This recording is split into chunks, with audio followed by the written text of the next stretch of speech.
Hello friends, இன்னைக்கு காலையிலேயே கருவாட்டு கடைக்கெல்லாம் போயிட்டு வர நல்ல லேட் ஆயிட்டு வந்து கடை சமையல் வேலையை ஆரம்பிச்சாச்சு. அங்கால பார்த்தீங்கன்னு சொன்னால் அரிசியை போட்டேன்னா அது பாட்டுக்கு இருந்து அவிஞ்சு கொண்டிருக்கு. இங்கால அவசரம் மீன் குழம்பு வைக்க போறேன்.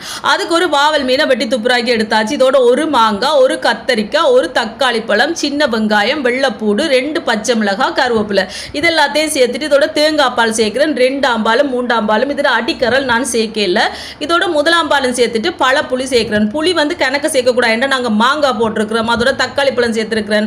புளியை கூட விட்டோம்னா கறி வந்து புளிப்பா போயிடும். அதால தான் இனி இதோட தேவையான அளவுக்கு சோபா சாஸ், கறி பவுடரும் போட்டுட்டு கொஞ்சமா உப்பும் போட்டு நல்லா கலந்து விட்டுட்டு அடுப்புல தூக்கி வச்சோம்னா அது பாட்டுக்கு இருந்து கொதிச்சு கொண்டிருக்கும். அங்கால மீன் குழம்பு கொதிக்கிறதுக்குள்ள இங்கால பாத்தீங்கன்னு சொன்னா ஆண்டலோ மீன் வாங்கிட்டு வந்தேன். பெரிய நெத்தலி மீன். இதை பொரிக்கிறதுக்கு நான் தனி மிளகாத்தூள் கொஞ்சம், மிளகுத்தூள் கொஞ்சம், மஞ்சள் தூள், உப்பு, இதோட கொஞ்சமா கோர்ன்ஃப்ளவர் இது எல்லாத்தையும் சேர்த்து நல்லா கலந்து போட்டு ஒரு 5 நிமிஷம் வச்சு பொரிச்செடுக்க போறேன்.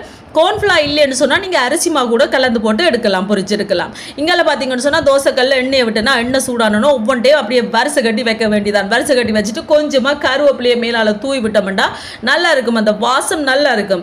அப்படியே பொரிபட்டோன்னா மற்ற பக்கம் திருப்பி போடணும். மற்ற பக்கமும் திருப்பி போட்டு பொரிஞ்ச ஒன்று எடுத்தோம்னா சூப்பரான மீன் பொரியல் ரெடி. இந்த மீன் பொரியலோடையே சோறு சாப்பிடலாம் ஃப்ரெண்ட்ஸ், தெரியுமா? அப்படி ஒரு டேஸ்ட்டாக இருக்கும். இந்த மீன் குழம்புக்கு பார்த்தீங்கன்னு சொன்னால் நீங்கள் முருங்கைக்காய் இருந்தால் அது கூட சேர்க்கலாம். நல்லா இருக்கும். முருங்கங்காய், கத்திரிக்காய் எல்லாம் சேர்த்து மீன் குழம்பு வைக்க அதுக்கண்டு தனி சுவையாக இருக்கும்.